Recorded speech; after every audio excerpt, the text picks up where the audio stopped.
Let's study effectively with Miss ICT Skill Builder. In this video, we are breaking down the fundamentals of algorithmic logic. You'll learn how to draft clear pseudocode and master the three pillars of programming: sequence, selection, and the various types of iteration, including for, while, and repeat until loops. Have you ever looked at an app or a game and wondered, how does it actually work? Well, it turns out that all software, everything from a simple calculator to a massive AI, is built using just three basic moves. That's it. Today, we're going to break down those three fundamental building blocks of code. Let's get into it. So let's start with a really common problem. How do you give instructions that are perfectly 100% clear with absolutely zero room for misinterpretation? For a computer, this is everything, because it takes things literally. You can't be mostly clear. It has to be perfect. And to solve that, programmers almost never just start typing code. They start with a plan. And in programming, that plan has a name: pseudocode. Think of it like a structured sketch of your program. You're using plain English keywords to map out the logic, the what to do, without getting bogged down by all the strict rules and syntax of a language like Python or Java. It really is the code before the code. Okay, so here's our game plan. We've just touched on pseudocode. Next, we'll dive into the three core structures: sequence, which is all about step-by-step instructions; selection, which is how we make choices; and iteration, for doing things over and over again. Let's jump right in. All right, first up is the most fundamental building block of them all: sequence. This is the foundation that everything else is built on. Sequence is, well, it's pretty much what it sounds like. The computer runs your instructions in a straight line, one after the other, from top to bottom. It's just like following a recipe, right? You have to mix the flour before you put the cake in the oven. The order totally matters, and sequence is that natural, default order. Take a look at this. First, we set the cost to 10. Simple enough. But that value is absolutely required for the next line, where we calculate the price. And then we need that price to figure out the tax. And finally, we can only get the selling price after we have both the price and the tax. See? You can't just mix up the order. Each step relies on the one before it. That's sequence right there. But, life isn't always a straight line. What if your program needs to make a choice? That brings us to our second building block: selection.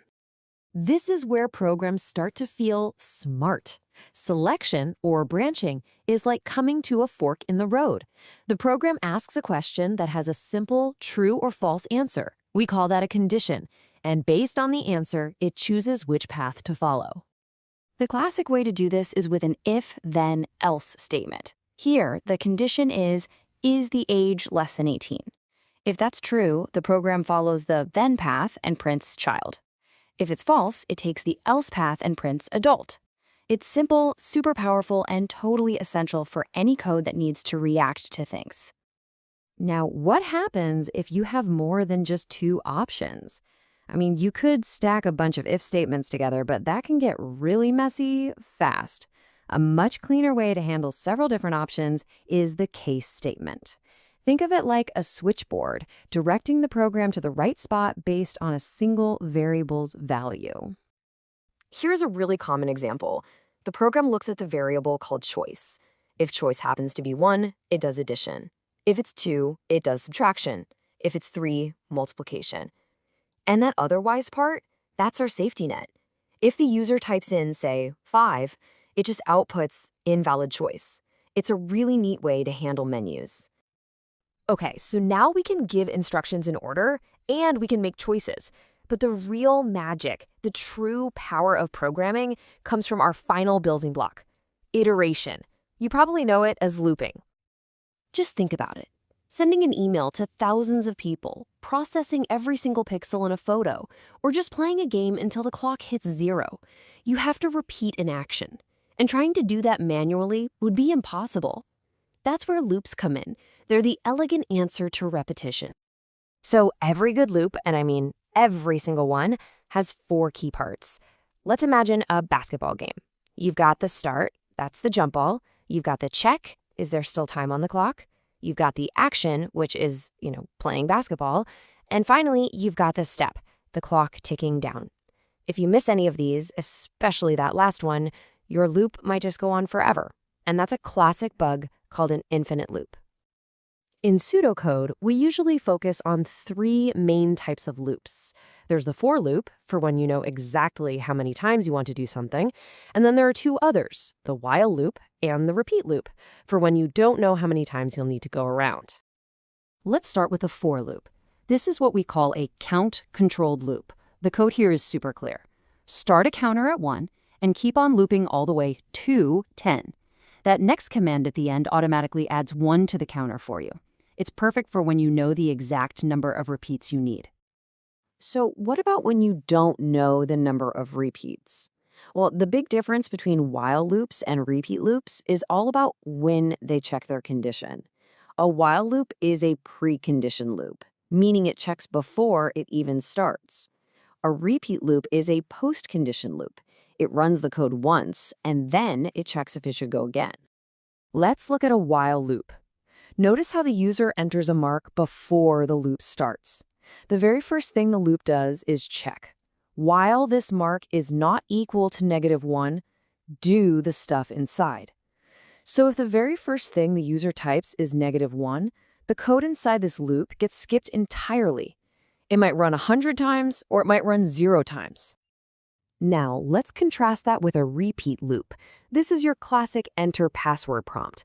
The program will always ask you for the password at least once. It's only after you've typed something that it checks the condition. Keep repeating until the password equals secret. This guarantees the action inside happens at least 1 time, no matter what. So there we have it.